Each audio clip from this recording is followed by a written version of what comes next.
सरकारी यंत्रणेच्या गलथान कारभाराचा धक्कादायक प्रकार बदलापूर जवळच्या कासगावात उघडकीस आलाय।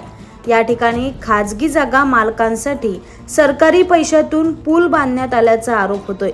संतापजनक म्हणजे या पुलाच्या एका बाजूला चक्क तारेचं कुंपण घालण्यात आलंय। बदलापूर जवळच्या कासगावातील समर्थवाडी लगत एका ओढ्यावर लाखो रुपये खर्चून पूल बांधण्यात आलाय। मात्र या पुलाच्या दोन्ही बाजूला कुणाचीही शेती किंवा लोकवस्ती नाही। एका बाजूला वन खात्याची जमीन तर दुसऱ्या बाजूला खाजगी जागा मालकाची जमीन आहे।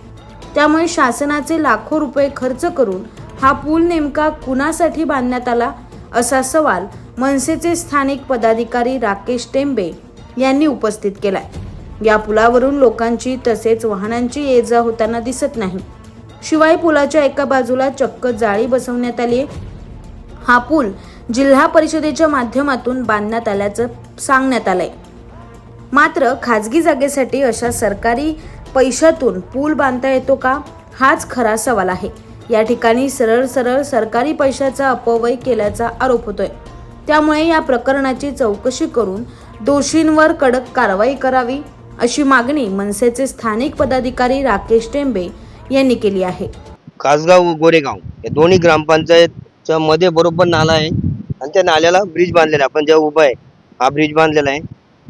कोणी बांधलं तेही माहिती नाही, महाराष्ट्र शासनाचं आहे। फक्त एवढं माहिती आहे PWDचं आहे का पंचायत समितीचं आहे ते तर उत्तर देत नाही। मग हा शासनाचा एवढा मोठा निधी 50 लाखाच्या वरचाच असेल अंदाजे, तर हा शासनाचा एवढा पैसा का वेस्टेज घालवला? याच्यावरून साधी जनावर सुद्धा जाऊ शकत नाही। बाजूच्या कोणीतरी आता मागे पाहू शकता तुम्ही, जाली सुद्धा मारून घेतलेली आहे। तर सरकारी रस्त्याला अशी जाली मारू शकता का आपण? कुणाला असा अधिकार आहे का जाली मारण्याचा? तर याची चौकशी व्हायला पाहिजे, नक्की हा कुठल्या निधीतून आलेला आहे आणि कुणासाठी बांधलेला आहे। जर कुठल्याही शेतकऱ्याला जर उपयोग होत नसेल तर एवढा शासनाचा अमाप पैसा का वाया घालवता तुम्ही? तर याची चौकशी व्हायलाच पाहिजे। Bureau report, AB fast news, Badlapur.